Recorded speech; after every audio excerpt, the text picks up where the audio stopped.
తిరగబడ్డ జనం తెలంగాణలో. సర్వే రిపోర్ట్లు వస్తున్నాయి, కాంగ్రెస్ కు 2 సీట్ల కన్నా ఎక్కువ రావు అని. ఇష్టం ఉన్నట్టు మాట్లాడుతున్నావు.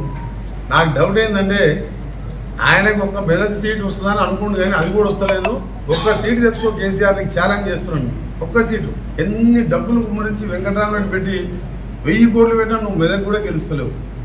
ముఖ్యమంత్రి నిన్న నారాయణపేట సభలో ఆయన భయం, ఆయన కంపం చూస్తే ఈ గవర్నమెంట్ ఏడాది కూడా ఉంటట్లేదని మనం చేస్తా ఉన్నా. నువ్వు అనుకుంటున్నావు కేసీఆర్ ఇవాళ నీ పని అయిపోయింది.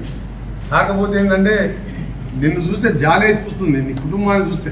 బిడ్డను ఇవాళ కటకాలలో పోలీసుల మధ్యలో జైల్లో ఉండి, తిహార్ జైల్లో ఉండి నువ్వు చేసిన మోసాలకు, ఆమె చేసిన మోసాలకు, అవినీతికి జైల్లో ఉండి ఇంకా ఇలాంటి మాట ఇంకా బుద్ధి రాదు నీకు.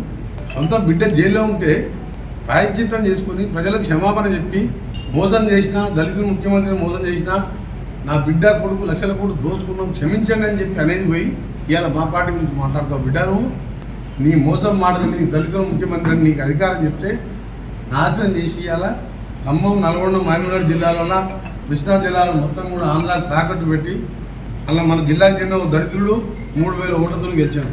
వాడు శని మన జిల్లాకు. ఒక్కసారి బ్రాహ్మణమైన ప్రాజెక్ట్ రోజు ఆడగానే పోతారు కదా, 2 నిమిషాల ప్రాజెక్టు పోతే నువ్వు పోయిందా? సరే, ఆయనంతా గుర్తు చేసుకొని కూర్చోలేదు. ఇక్కడ 10 ఏళ్ళ పనికిరాని మంత్రి ఉన్నాడు కదా, సొరంగం ఎప్పుడైనా పోయి చూసొచ్చిందా?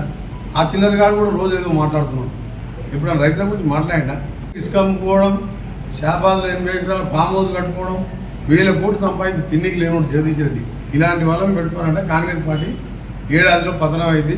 రేవంత్ రెడ్డి ముఖం చూస్తే అర్థమైపోయింది, ఆయన ముఖం చిన్నపోయింది. ఆయన ముఖం చూసి మాట్లాడే ధైర్యం లేక 2 సార్లు అసెంబ్లీ సెషన్లో ముఖం లేక ఏడ తిట్టుబడదని చూస్తుందో. ఈ బండారం బయటపడుతున్నా అసెంబ్లీకి రాని దొంగవు నువ్వు. అసెంబ్లీకి రాని ముఖం లేదు నీకు. రేవంత్ రెడ్డి గారు, కోమటిరెడ్డి వెంకరెడ్డి గారి గురించి రోజు మీరు మాట్లాడినా ఎవరు నమ్మడు. నీ దోపిడి దొంగ ఉదాహరణ తయారు చేయాలి. ఏం మాట్లాడుతున్నా అక్కడ వాళ్ళ అడ్వకేట్లు కానీ వాళ్ళు అప్పుడప్పుడు తీసుకొస్తే నా జడ్జి కూడా కోపడ్డాడు. ఒకరోజు నా కొడుకు ఎగ్జామ్స్ ఉంటాను, ఒకరోజు నాకు బీపీ ఎక్కువైంది అంటారు, ఒకరోజు స్టార్ ఛాంపియన్ కాబట్టి ఛాంపియన్ చేయాలి బేలీ అని.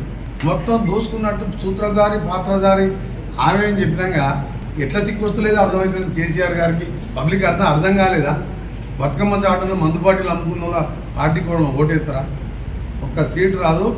12-13 సీట్లు పెట్టుకున్నాం. 15 మిషన్ మా టార్గెట్. 12-13 సీట్లతో ఇలా పార్లమెంట్లో గెలుస్తున్నాం. ఆ తర్వాత 3 నెలలు బీఆర్ఎస్ పార్టీ దుకాణం బంద్ అవుతుంది, ఆ పార్టీ ఉండదని చెప్పి నేను ఖచ్చితంగా చెప్తున్నా.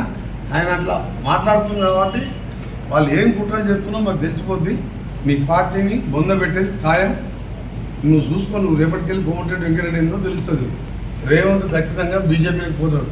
ఈ మెంటల్ అయింది ఆయన కొట్లకు, తండ్రి కొట్లకు, ఆ బామ్మర్దికి.